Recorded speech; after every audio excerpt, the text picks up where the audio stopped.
সবাই আচ্ছা ভালো ঠিক আছো? আছে স্যার। সবাই ভালো আছো? জি স্যার। জি স্যার, আপনি কেমন আছেন? আমি ভালো আছি এখন পর্যন্ত। আচ্ছা, আমরা শুরু করি ক্লাস। জি স্যার।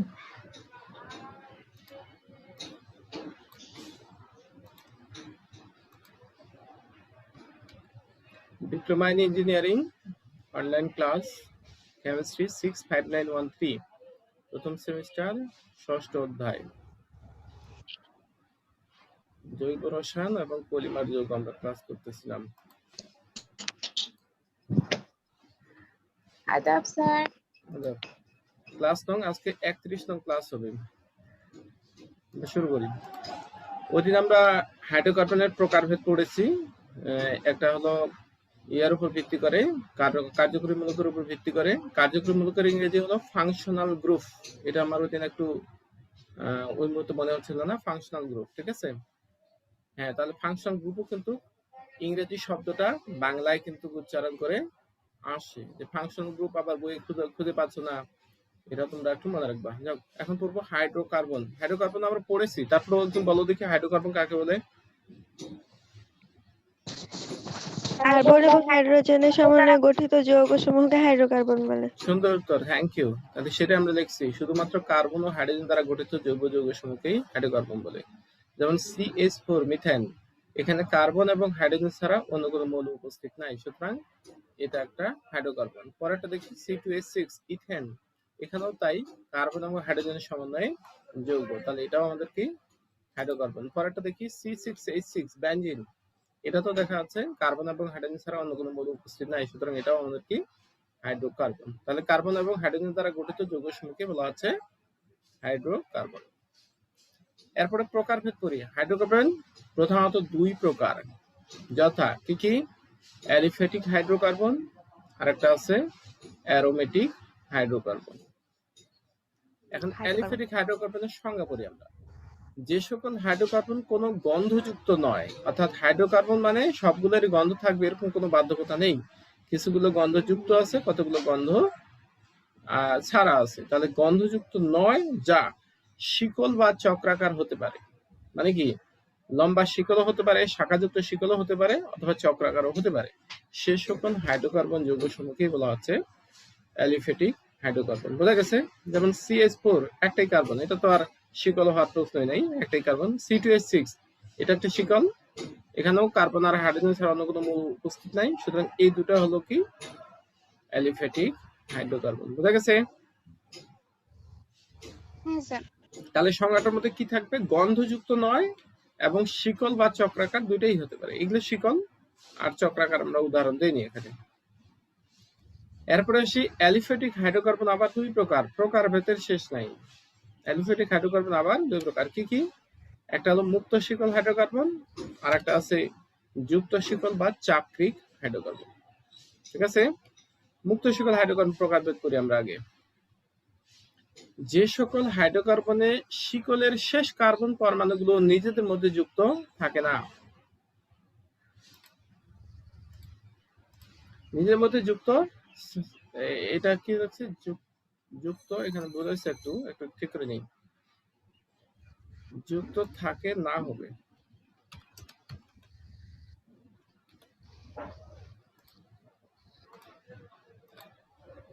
যুক্ত থাকে না, নিজেদের মধ্যে যুক্ত থাকে না, সে সকল হাইড্রোকার্বনকে বলা হচ্ছে মুক্ত শিকল হাইড্রোকার্বন। কি বললাম? শেষ কার্বন পরমাণুগুলো নিজেদের মধ্যে কোনো যুক্ত হয়ে চক্র গঠন করবে না। তাহলে চক্র গঠন করলে আমরা চাকরিকে বলছি, যেটা চক্র গঠন করবে না সেটাকে বলা হচ্ছে মুক্ত শিকল হাইড্রোকার্বন। ঠিক আছে, যেমন আমরা উদাহরণ আসি। এখানে যুক্ত থাকে না, তারপর মুক্ত থাকে না আছে যে। ও আচ্ছা, সরি, বলেছে তো, তাহলে আমার, আমি তো ঠিকই দেখছিলাম, আমি তো যুক্ত বলছি, সরি।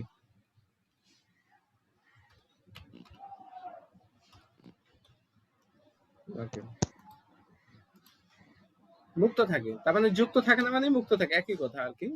সে সকল হাইড্রোকার্বনকে বলা হচ্ছে মুক্ত শিকল হাইড্রোকার্বন। যেমন উদাহরণ আসি, এখানে দেখো কার্বন পরমাণু হচ্ছে তিনটা, এই কার্বনের সাথে এই কার্বন, দুটা শেষ প্রান্তের কার্বন, এরা কিন্তু নিজেদের মধ্যে কোনো যুক্ত অবস্থায় নেই।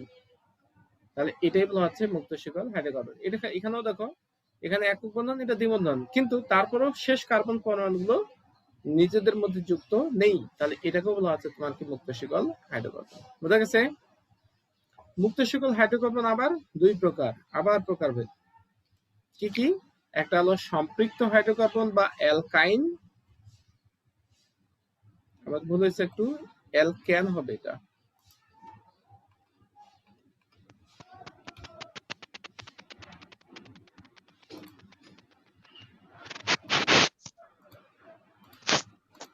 কি বললাম? সম্পৃক্ত হাইড্রোকার্বন বা অ্যালকেন, আরেকটা হলো তোমার কি অসম্পৃক্ত হাইড্রোকার্বন। বুঝা গেছে? জি স্যার। হ্যাঁ, কি বললাম? সম্পৃক্ত হাইড্রোকার্বন বা অ্যালকেন, আরেকটা অসম্পৃক্ত অসম্পৃক্ত হাইড্রোকার্বন।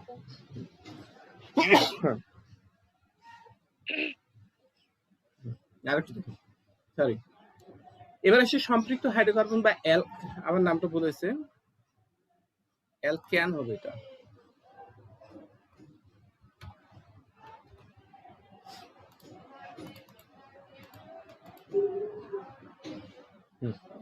সম্পৃক্ত হাইড্রোকার্বন বা অ্যালকেনের সংজ্ঞা: যে সকল মুক্ত শিকল হাইড্রোকার্বনে কার্বন পরমাণু সমূহ পরস্পরের সাথে একক বন্ধন দ্বারা যুক্ত থাকে। তাহলে কি বললাম?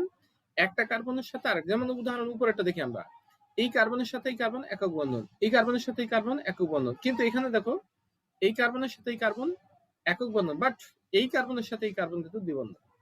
তাহলে এটা কিন্তু আমরা অ্যালকেন বলবো না, এটাকে আমরা অ্যালকেন বলবো। তাহলে কি বললাম? যে সকল মুক্ত শিকল হাইড্রোকার্বনে কার্বন পরমাণু সমূহ পরস্পরের সাথে একক বন্ধন দ্বারা যুক্ত থাকে এবং অবশিষ্ট বন্ধনগুলো হাইড্রোজেন পরমাণু দ্বারা যুক্ত হয় বা পূর্ণ হয়, সে সকল হাইড্রোকার্বন সমূহকে সম্পৃক্ত হাইড্রোকার্বন বা অ্যালকেন।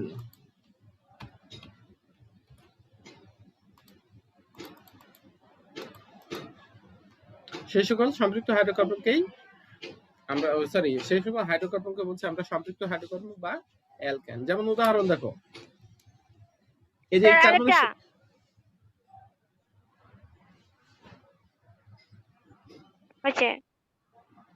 এখানে দেখো উদাহরণটা, এই কার্বনের সাথে এই কার্বন একক বন্ধন, এই কার্বনের সাথে এই কার্বন পরমাণু একক বন্ধন, এটা হলো প্রোপেন। এই কার্বন, এখানে দেখো চারটা কার্বন, প্রত্যেকটা কার্বন পরমাণু নিজেদের সাথে বা পরস্পরের সাথে আমাদের কি কি যুক্ত আছে?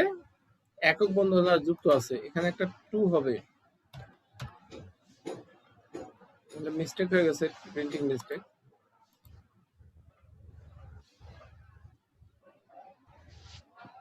এখানে দেখো, তাহলে কি দেখলাম?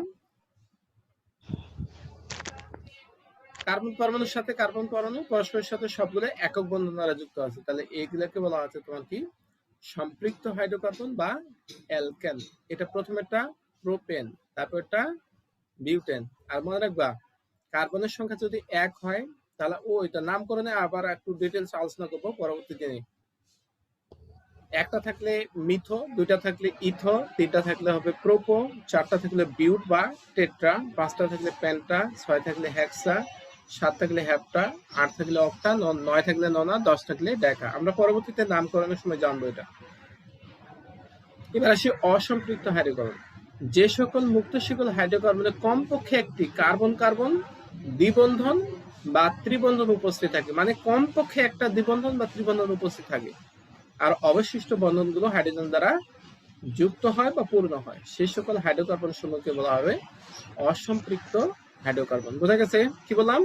যে কমপক্ষে শিকলের মধ্যে কমপক্ষে একটা দ্বিবন্ধন থাকবে অথবা ত্রিবন্ধন থাকবে। যেমন উদাহরণ আসে, আমরা তারপর বলবো। এটা দেখো, এই কার্বনের সাথে এই কার্বন একক বন্ধন, কিন্তু এই কার্বনের সাথে এই কার্বন দ্বিবন্ধন। এখানেও কিন্তু দ্বিবন্ধন থাকতে পারে, কিন্তু বলছে একটা দ্বিবন্ধন কার্বনের সাথে কার্বন দ্বিবন্ধন থাকবেই, অথবা ত্রিবন্ধন থাকতে পারে। এখানে দেখো, এই কার্বনের সাথে এই কার্বন ত্রিবন্ধন দ্বারা যুক্ত আছে, আর বাকিগুলো কিন্তু একক বন্ধন। তার মানে দ্বিবন্ধন থাকতে পারে, ত্রিবন্ধন থাকতে পারে। তাহলে সেই সকল যৌগ সমূহকে বলা হচ্ছে তোমার কি অসম্পৃক্ত হাইড্রোকার্বন।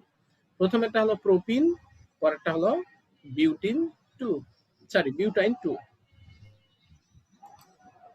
এবার অসম্পৃক্ত হাইড্রোকার্বন আবার দুই প্রকার। কি কি?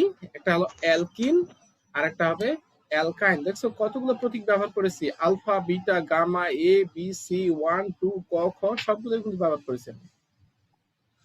তাহলে অসম্পৃক্ত হাইড্রোকার্বন দুই প্রকার, কি কি? একটা অ্যালকিন আর একটা অ্যালকাইন। এখন বলতো হাইড্রোকার্বন কত প্রকার? একজন বলো। স্যার হাইড্রোকার্বন কত প্রকার? দুই দুই প্রকার। দুই প্রকার। কি কি? অ্যালিফ্যাটিক হাইড্রোকার্বন আর অ্যাডোকিক হাইড্রোকার্বন। Thank you. অ্যালিফ্যাটিক কত প্রকার? অ্যালিফ্যাটিক দুই প্রকার স্যার। কি কি? মুক্ত শিকল হাইড্রোকার্বন আর একটা যুক্ত শিকল বা চাকরিক হাইড্রোকার্বন। Thank you. মুক্ত শিকল হাইড্রোকার্বন কয় প্রকার? প্রকার। দুই প্রকার। কি কি? কি কি? সম্পৃক্ত হাইড্রোকার্বন অ্যালিফ্যাটিক আর আর অসম্পৃক্ত সম্পৃক্ত আর একটা হলো সম্পৃক্ত বা হাইড্রোকার্বন, আর একটা হলো অসম্পৃক্ত হাইড্রোকার্বন। অসম্পৃক্ত হাইড্রোকার্বন। সম্পৃক্তরই আরেকটা নাম অ্যালকেন। Thank you. আর অসম্পৃক্ত, অসম্পৃক্ত এখন আবার দুই প্রকার, একটা হলো অ্যালকিন আর একটা হলো অ্যালকাইন। আমরা এই যে কোটাতে উদাহরণটা দেখি, দ্বিবন্ধন যেটা থাকবে সেটা হলো অ্যালকিন, ত্রিবন্ধন থাকবে সেটা হলো অ্যালকাইন। এখন অ্যালকিনের সংজ্ঞা, যে সকল অসম্পৃক্ত হাইড্রোকার্বন কমপক্ষে একটি কার্বন কার্বন দ্বিবন্ধন উপস্থিত থাকে এবং অবশিষ্ট বন্ধনগুলো হাইড্রোজেন দ্বারা পূর্ণ হয়, সে সকল হাইড্রোকার্বন সমূহকে বলা হবে অ্যালকিন। মনে থাকবে, তাহলে দ্বিবন্ধন একটা কমপক্ষে কার্বনের সাথে কার্বন পরমাণু দ্বিবন্ধন উপস্থিত থাকবে, সেগুলোকে বলা আছে অ্যালকিন। একাধিক থাকতে পারে দ্বিবন্ধন, কিন্তু কমপক্ষে একটা দ্বিবন্ধন উপস্থিত থাকবে। যেমন উদাহরণ আসি আমরা, এখানে দেখো কার্বনের সাথে কার্বন এটা একক বন্ধন, বাট এই কার্বনের সাথে কার্বন দ্বিবন্ধন, তাহলে বলছে একটা কমপক্ষে কার্বন কার্বন দ্বিবন্ধন উপস্থিত থাকে, তাহলে এটা হলো অ্যালকিন। আর অ্যালকিনের নামের শেষের অংশ ইন থাকবে, রস্যই দন্তান্ন, যেমন প্রোপোজক ইন প্রোপিন। এটা দেখো বিউটিন 2, তার মানে একটা কার্বন কার্বন দ্বিবন্ধন উপস্থিত আছে, তার দ্বিবন্ধন থাকলেই হলো অ্যালকিন। আর অ্যালকিনের নামের শেষের অংশ ইন থাকবে। আর নাম্বারিংটা আমরা পরে জানবো। বিউটিন 2 এটা ইউপেক সিস্টেমের নামকরণ। তাহলে একটা প্রোপিন, একটা হলো বিউটিন, তাহলে কার্বনের সাথে কার্বন একটা কমপক্ষে দ্বিবন্ধন উপস্থিত থাকবে, আর বাকি বন্ধনগুলো হাইড্রোজেন দ্বারা পূর্ণ হবে। সেগুলো যৌগ সমূহকে বলা হবে তোমার কি অ্যালকিন। এবারে সে অ্যালকাইন, যে সকল অসম্পৃক্ত হাইড্রোকার্বনে কমপক্ষে একটি কার্বন কার্বন ত্রিবন্ধন উপস্থিত থাকে এবং অবশিষ্ট বন্ধনগুলো হাইড্রোজেন দ্বারা পূর্ণ হয়, সে সকল হাইড্রোকার্বন সমূহকে বলা হবে অ্যালকাইন যৌগ। ঠিক আছে, তাহলে কি বললাম? দ্বিবন্ধনটা হবে অ্যালকিন, ত্রিবন্ধনটা হবে তোমার কি অ্যালকাইন, এবং কমপক্ষে একটা ত্রিবন্ধন উপস্থিত থাকবে। এখানে কিন্তু দ্বিবন্ধন থাকতে পারে, ত্রিবন্ধন থাকতে পারে, কিন্তু ত্রিবন্ধন থাকলেই সেটাকে আমরা বলবো অ্যালকাইন। উদাহরণ আসি আমরা, এখানে দেখো এই কার্বনের সাথে এই কার্বন একক বন্ধন, বাট এই কার্বনের সাথে এই কার্বন ত্রিবন্ধন উপস্থিত আছে, তাহলে এটা হলো অ্যালকাইন, এটা হলো প্রোপাইন 1। পরেরটা দেখো এই কার্বনের সাথে এই কার্বন ত্রিবন্ধন, বাকিগুলো একক বন্ধন, সুতরাং এটা হলো অ্যালকাইন, এটা নাম হলো বিউটাইন 2। তাহলে অ্যালকাইনের নামের শেষের অংশ থাকবে আইন, সরিয়া রস্যই দন্তান্ন, আইন থাকবে। আর 1-2 ইউপেক সিস্টেমের নামকরণ আমরা পরবর্তীতে জানবো। এবার যুক্ত শিকল, আমরা ওই যে মুক্ত শিকল যুক্ত শিকল পড়েছিলাম, যুক্ত শিকল বা চাকরি স্যার আগেরটা একটু দেখান।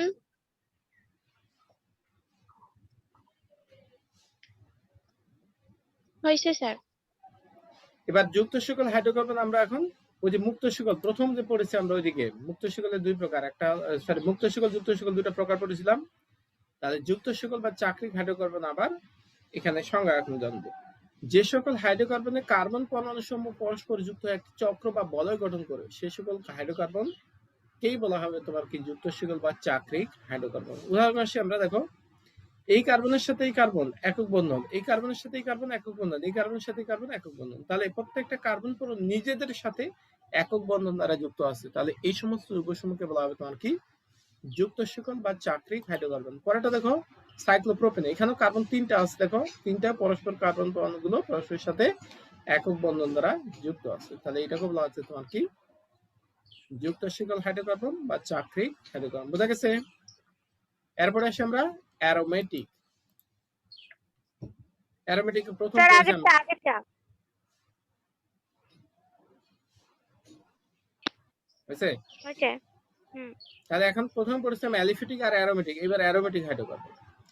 তাহলে অ্যারোমেটিক আমরা পড়েছিলাম আমরা যৌগের প্রকারভেদে, ঠিক ওখানেই শুধুমাত্র কার্বন ওখানে আর হাইড্রোজেনের সাথে অতিরিক্ত অন্য পরমাণু উপস্থিত থাকতো, কিন্তু এখানে হাইড্রোজেন আর কার্বন ছাড়া অন্য কোনো পরমাণু উপস্থিত থাকবে না, তাহলেই অ্যারোমেটিক হাইড্রোকার্বন। অ্যারোমেটিক শব্দের অর্থই হলো গন্ধযুক্ত। তার মানে এখানে অবশ্যই কি থাকবে, প্রত্যেকটারই গন্ধযুক্ত যৌগ হতে হবে। এখন গন্ধ আমাদের মাঝে মাঝে আমরা গন্ধ পেতেও পারি, নাও পেতে পারি, কিন্তু গন্ধ থাকবেই। গন্ধটা যদি খুব কম হয় সেটা আমরা বুঝতে নাও পারি, কিন্তু বেশি যেটা গন্ধ সেটা আমরা ভালো। তবে সবসময় ভালো গন্ধ হবে এটা কিন্তু কখনোই আশা করা যাবে না। খারাপ গন্ধ হতে পারে, ভালো গন্ধ হতে পারে। তা খারাপ গন্ধযুক্ত হলেও অ্যারোমেটিক, আর ভালো গন্ধযুক্ত হলেও অ্যারোমেটিক। তাহলে সংজ্ঞা করি, যে সকল চাকরিক হাইড্রোকার্বনে কার্বন পরমাণু সব পরস্পর পর্যায়ক্রমে কি থাকবে, একক বন্ধন দ্বিবন্ধন এভাবে যুক্ত হয়, বলয় বা চক্র গঠন করে। তার মানে কি, চক্রও হবে, আবার চক্রের মধ্যে কার্বন পরমাণুগুলো পর্যায়ক্রমে কিভাবে যুক্ত থাকবে, একক বন্ধন দ্বিবন্ধন, একক বন্ধন দ্বিবন্ধন এভাবে যুক্ত থাকে, এবং সেই সমস্ত যৌগসমূহ হবে কি, গন্ধযুক্ত। তাহলে সেই সকল হাইড্রোকার্বন সমূহকে বলা হবে তখন কি, অ্যারোমেটিক হাইড্রোকার্বন। বোঝা গেছে? উদাহরণ স্যার হিসেবে দেখো, তাহলে এই যৌগটাতে দেখো কার্বন আর হাইড্রোজেন ছাড়া অন্য কোনো পরমাণু নাই, তাহলে প্রথমে এটা হাইড্রোকার্বন পড়ছি, এবং পরে দেখছি চক্র গঠন করছে, এবং চক্রে কার্বন পরমাণু পর্যায়ক্রমে এক বন্ধন দ্বিবন্ধন, এক বন্ধন দ্বিবন্ধন, এক বন্ধন দ্বিবন্ধন এভাবে যুক্ত আছে। তাহলে এই সমস্ত যদি যৌগকেই বলা হচ্ছে তোমাকে অ্যারোমেটিক, এবং এই সমস্ত এভাবে যদি বন্ধন যুক্ত থাকে এক বন্ধন দ্বিবন্ধন, তাহলে সেই যৌগগুলো অবশ্যই গন্ধযুক্ত হবে। এটা হলো উদাহরণ বেনজিন। আরেকটা উদাহরণ এটা টলুইন, এটাও কিন্তু কার্বন আর হাইড্রোজেন ছাড়া অন্য কোনো যৌগ মৌল উপস্থিত নাই, এবং এই কার্বন চক্রের সাথেই অতিরিক্ত একটা শুধু বাইরে মিথাইল মূলক যুক্ত আছে। ঠিক আছে, তাহলে এটাকে বলা হচ্ছে তোমার কি যৌগ, অ্যারোমেটিক যৌগ, সরি অ্যারোমেটিক হাইড্রোকার্বন। বুঝা গেছে, এটার নাম টলুইন, অ্যারোমেটিক হাইড্রোকার্বন। এই হলো হাইড্রোকার্বনের প্রকারভেদ শেষ। তাহলে হাইড্রোকার্বন সামারি একটু জানি। হাইড্রোকার্বন দুই ভাগে বিভক্ত, একটা হলো অ্যালিফেটিক, একটা হলো অ্যারোমেটিক। অ্যালিফেটিক আবার দুই ভাগে বিভক্ত, একটা হলো মুক্ত শিকল আর একটা হলো যুক্ত শিকল। মুক্ত শিকল আবার দুই ভাগে বিভক্ত, কি কি, একটা হলো সম্পৃক্ত হাইড্রোকার্বন বা অ্যালকেন, আর একটা হলো অসম্পৃক্ত হাইড্রোকার্বন। সম্পৃক্ত হাইড্রোকার্বনের প্রকারভেদ নাই, কিন্তু অসম্পৃক্ত হাইড্রোকার্বন আবার দুই প্রকার, একটা হলো অ্যালকিন আর একটা হলো অ্যালকাইন। যুক্ত শিকল হাইড্রোকার্বনের কোনো প্রকার নেই, অ্যারোমেটিক হাইড্রোকার্বনেরও প্রকারভেদ নেই।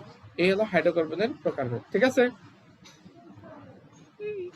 এখন আমরা জানবো পলিমার। পলিমার পলিমার আমরা বিক্রিয়া পড়েছি, এখন পলিমার শব্দের অর্থই হলো আমরা জানি বহু বা অনেক। পলি শব্দের অর্থ তার মানে কি, অনেকগুলো অণু যদি একসাথে যুক্ত হয়ে বৃহৎ আণবিক ভর বিশিষ্ট একটা যৌগ গঠন করে, তাহলে সেই সমস্ত যৌগ সমূহকে বলা হচ্ছে তোমার কি, পলিমার যৌগ। যেমন পলিথিন, লাখ লাখ অণু একসাথে, ইথিনের অণু একসাথে যুক্ত অবস্থায় থাকে। পিভিসি, এই যে আমরা প্লাস্টিক পাইপ বলি, এই পাইপগুলো তো দেখা যাচ্ছে কার্বন পরমাণু অনেকগুলো একসাথে যুক্ত অবস্থায় থাকে, তাহলে এগুলোও কিন্তু আমাদের পলিমার যৌগ। আমরা উদাহরণ দিয়েছি এখানে পলিমার। তাহলে পলি শব্দের অর্থ বহু বা অনেক, সাধারণত বহু অংশ বিশিষ্ট, উচ্চ আণবিক ভর, মানে অনেকগুলো অংশ একসাথে যুক্ত হয় উচ্চ আণবিক ভর বিশিষ্ট যৌগকে বলা হচ্ছে পলিমার যৌগ। যেমন পলিথিন, এটা হলো পলিথিনের সঙ্গে বন্ধন সিএস, এই বন্ধনগুলো মুক্ত থাকার অর্থই হলো অনেকগুলো অণু একসাথে যুক্ত হয়। তাহলে এন বলতে আনলিমিটেড একটা সংখ্যা, 1 কোটি, 10 কোটি, 5 কোটি, 1 লাখ, 2 লাখ ইত্যাদি হতে পারে। এই হলো পলিমার। এবার পলিমারের প্রকারভেদ। গঠন প্রকৃতি অনুসারে পলিমার আবার দুই প্রকার, কি কি, একটা হলো দ্রুত পলিমার, আর একটা আছে তোমার কি, ঘনীভবন পলিমার। দ্রুত পলিমারের মধ্যে উদাহরণ কি কি আছে, পলিথিন, পিভিসি, পিভিসির পুরো নাম পলিভিনাইল ক্লোরাইড, তারপর হচ্ছে টেফলন ইত্যাদি। ঘনীভবন পলিমার নাইলন, ব্যাকেলাইট, ফরসিকা, মেলামাইন ইত্যাদি হলো যৌগগুলো হলো ঘনীভবন পলিমার। ঘনীভবন মানে কি, সেটাতে কিছু উৎপাদ, ছোটখাটো উৎপাদ যেমন পানি, কার্বন ডাই অক্সাইড বের হয়ে চলে যায়, আর কার্বন পরমাণুগুলো যুক্ত হয়ে বৃহৎ আকার অণু গঠন করে। তাহলে এই ধরনের যৌগ আমরা জানবো আরো পরে, সেগুলাকে বলা হচ্ছে তোমার কি, ঘনীভবন পলিমার। তাহলে কি কি আছে, নাইলন, ব্যাকলাইট, ফরসিকা, মেলামাইন ইত্যাদি। এবার আসি উৎস অনুসারে আবার পলিমার দুই প্রকার, কি কি, একটা হলো প্রাকৃতিক পলিমার, একটা হলো কৃত্রিম পলিমার। প্রাকৃতিক পলিমার যেমন রাবার, রাবার দেখেছো তোমরা, রাবার দেখেছো,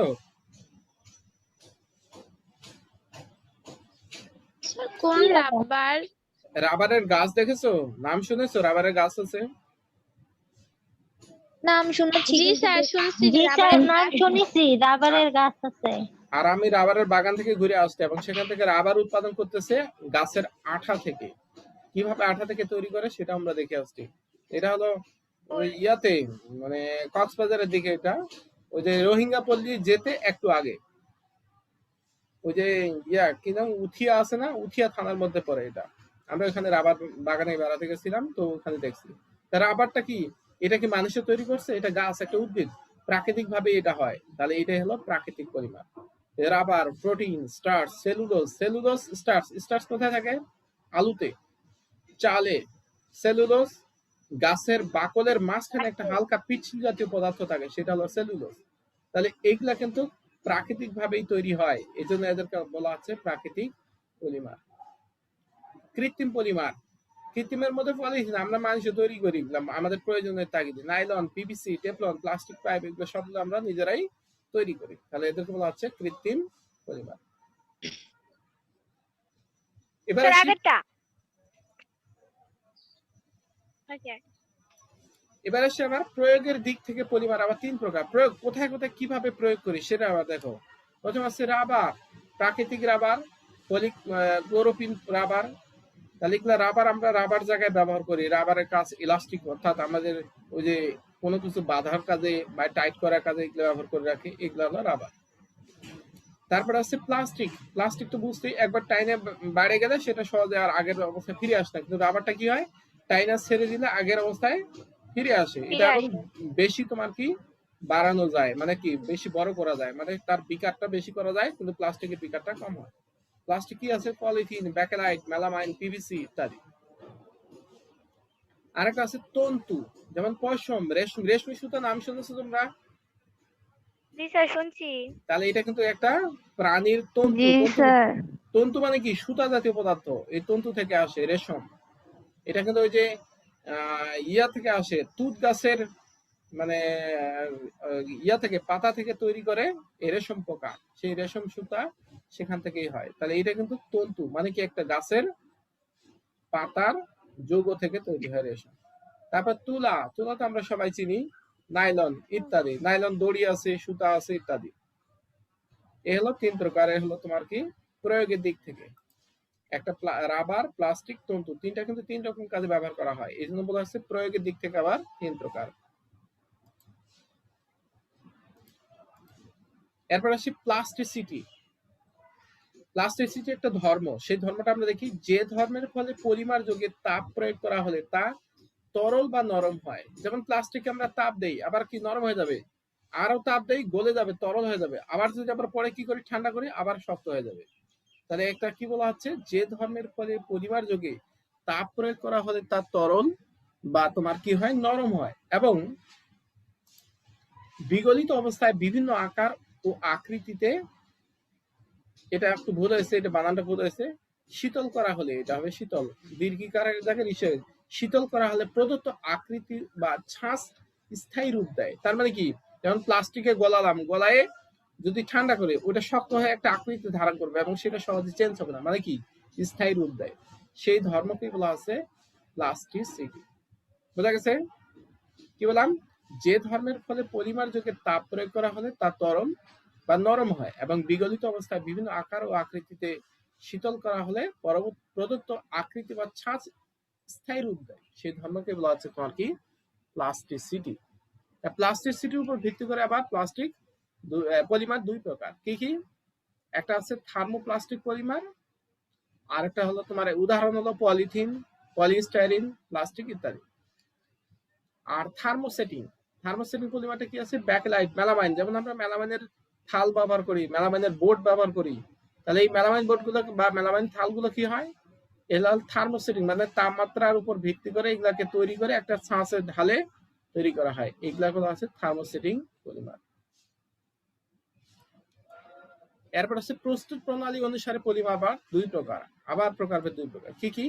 সংযোজন পলিমার, যেমন পলিথিন একসাথে অনেকগুলো অণু যুক্ত করছি, যুক্ত করে একটা বৃহদাকার অণু গঠন করছে, তাই এটাকে সংযোজন পলিমার। আরেকটা আছে ঘনীভবন পলিমার, যেমন নাইলন 66, এই যৌগটার সংকেত, এখানে এন বলতে কিন্তু আনলিমিটেড একটা সংখ্যা, বন্ধন, এই বন্ধনের সাথে আরো অণু যুক্ত হবে, সিও, তারপরে এখানে বন্ধন, এগুলো কিন্তু একসাথে। এখানে এটা বন্ধন দিয়ে দেখালে অনেক বড় হয়ে যায়, ওই জন্য ব্র্যাকেটে 4 দেখানো হয়েছে।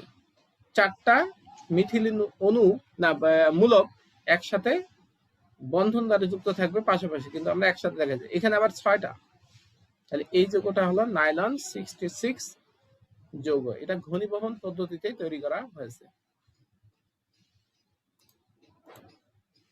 এবার পলিমারকরণ বিক্রিয়া আমরা আজকে শেষ করতে পারবো। কত বাজে এখন? 33 আছে। পলিমারকরণ বিক্রিয়া, যখন কোনো যৌগের একাধিক অণু পরস্পরের সাথে যুক্ত হয়ে একটি বৃহদাকার অণু গঠন করে যার আণবিক ভর মূল যৌগের আণবিক ভরের সরল গুণিতক হয়, সেই বিক্রিয়াকেই পলিমারকরণ। আমরা পড়েছি এটা, রাসায়নিক বিক্রিয়ার প্রকারভেদে পড়ছি পলিমারকরণ বিক্রিয়া। এখানে মূল যৌগকে বলা হচ্ছে তোমার মনোমার, আর উৎপন্ন যৌগকে বলা হচ্ছে পলিমার যৌগ। যেমন আমরা আসি ওই প্লাস্টিক মানে কি পলিথিন, বোঝা গেছে? এরপরে আসি পলিমারকরণ বিক্রিয়া। পলিমারকরণ বিক্রিয়া আবার 2 প্রকার। কি কি? একটা সংযোজন বা যুত বা চেইন পলিমারকরণ, আর একটা আছে ঘনীভবন পলিমারকরণ। এই 2 প্রকারের বিক্রিয়া আমরা এখন করব। সংযোজন বা যুত বা চেইন পলিমার, যে পলিমারকরণ বিক্রিয়ায় একই যৌগের, সেটা সম্পৃক্ত হাইড্রোকার্বনও হতে পারে, কার্বনিক যৌগও হতে পারে। কার্বনিক যৌগ আমরা পড়িনি, যদিও সম্পৃক্ত হাইড্রোকার্বন পড়েছি। অসংখ্য অণু তাদের কোনো অংশের অপসারণ ছাড়াই পরস্পর যুক্ত হয়। তার মানে কি? খালি অণুগুলো যুক্ত হবে, কোনো পরমাণু পালায়ও যাবে না, আবার হারায়ও যাবে না। তার মানে কি? মূল যৌগের অণু যতগুলা কার্বন আর হাইড্রোজেন পরমাণু থাকবে, আবার যেটা থেকে তৈরি করা হচ্ছে সেগুলোই কিন্তু যুক্ত হয়ে বৃহদাকার অণু, কিন্তু এখানে অণু পরমাণু কোনো কি হবে না, কমে যাবে না, মানে যা আছে তাই থাকবে। তাহলে সেই সকল পলিমারকরণ বিক্রিয়াকে বলা হবে তোমার কি?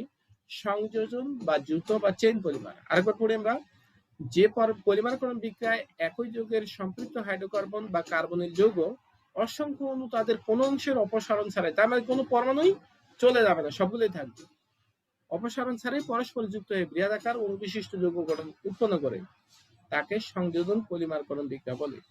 এবং এই প্রক্রিয়ায় উৎপন্ন যৌগকে সংযোজন পলিমার বলে। এখানে গঠিত পলিমারের আণবিক ভর মনোমারের আণবিক ভরে কি হবে? সরল গুণিতক। আমরা ওই আগেই পড়েছি পলিমারকরণ বিক্রিয়া। এখানে উদাহরণ আসি, দেখো পলিথিন তৈরি করার বিক্রিয়াটাকেই বলা হচ্ছে তোমার কি? সংযোজন বা চেইন পলিমারকরণ বিক্রিয়া। এখানে উচ্চ চাপ দেওয়া হয়, তাপ দেওয়া হয়, আর প্রভাবক হিসেবে অক্সিজেন ব্যবহার করা। বোঝা গেছে? এরপর পরে আমরা ঘনীভবন পলিমার, যে পলিমারকরণ বিক্রিয়ায় একই বা ভিন্ন মনোমারের অণুসমূহের কার্যকরীমূলক এর মধ্যে বিক্রিয়ার ফলে একটি বৃহৎ পলিমার অণু গঠন করে এবং ক্ষুদ্র অণু হিসেবে কার্বন ডাই অক্সাইড, পানি, HCl, অ্যামোনিয়া, মিথাইল অ্যালকোহল ইত্যাদি অপসারিত হয়। আগে কিন্তু অপসারিত হয়নি, যা আছে তাই সবগুলোই থাকছে, কিন্তু এখানে ছোট ছোট অণু বের হয়ে চলে যাবে, তার জন্যই বলা হচ্ছে ঘনীভবন। তার মানে কি হচ্ছে? এখানে কিছু ছোট ছোট অণু এখানে চলে যায়, আর আগেরটাতে কোনো অণুও চলে যায় না, যা আছে সবগুলোই তোমার কি থাকে। তাহলে এটা এবং ওটার মধ্যে এটাই একটাই পার্থক্য, ওখানে কি হচ্ছে? পরমাণুর সংখ্যা কম বেশি হবে শুধুমাত্র সরল গুণিতকে, কিন্তু এখানে কিছু ছোট ছোট ক্ষুদ্র অণু তোমার কি অপসারিত হয়। কি কি অণু হতে পারে? কার্বন ডাই অক্সাইড, পানি, HCl বা হাইড্রোক্লোরিক অ্যাসিড, তারপর অ্যামোনিয়া, মিথানল বা ইথানলও হতে পারে। এই সমস্ত ছোট অণুগুলো অপসারিত হয়। তাহলে সেই সকল পলিমারকরণ বিক্রিয়াকে বলা হচ্ছে তোমার কি? ঘনীভবন পলিমার বিক্রিয়া। উদাহরণ দেখো, এটা হলো n সংখ্যক অণু HCCH2, তারপর হচ্ছে 4টা মিথিলিন পরমাণু, তারপর বন্ধন আছে COOH, এটাকে অ্যাডিপিক অ্যাসিড বলা হয়, যৌগ অ্যাসিড। তারপরে এই পাশে এখানে আছে n সংখ্যক হেক্সামিথিলিন ডাইঅ্যামিন যৌগ। হেক্সা মানে 6, এর 6টা, তার হচ্ছে ডাই মানে 2টা অ্যামিন মূলক আছে, NH2 NH2, হেক্সা মিথিলিন ডাইঅ্যামিন যৌগ। এই 2টা পরমাণু পরস্পর যুক্ত হয়ে যৌগ তৈরি হবে আমাদের কি? নাইলন 66। এর আগে উদাহরণটা আমি ব্যবহার করেছি। বন্ধন CO, বন্ধন CH2, ব্র্যাকেটে 4, বন্ধন CO, বন্ধন NH, বন্ধন CH2 6, বন্ধন NH। শেষ কার্বন শেষ বন্ধনগুলো কিন্তু মুক্ত আছে, তার মানে n সংখ্যক অণু। এখানে কি পরস্পরের সাথে যুক্ত অবস্থায় থাকবে। তাহলে সেই সমস্ত যৌগটাকে বলা হচ্ছে তোমার কি বলা হচ্ছে? ঘনীভবন পলিমার। বুঝা গেছে?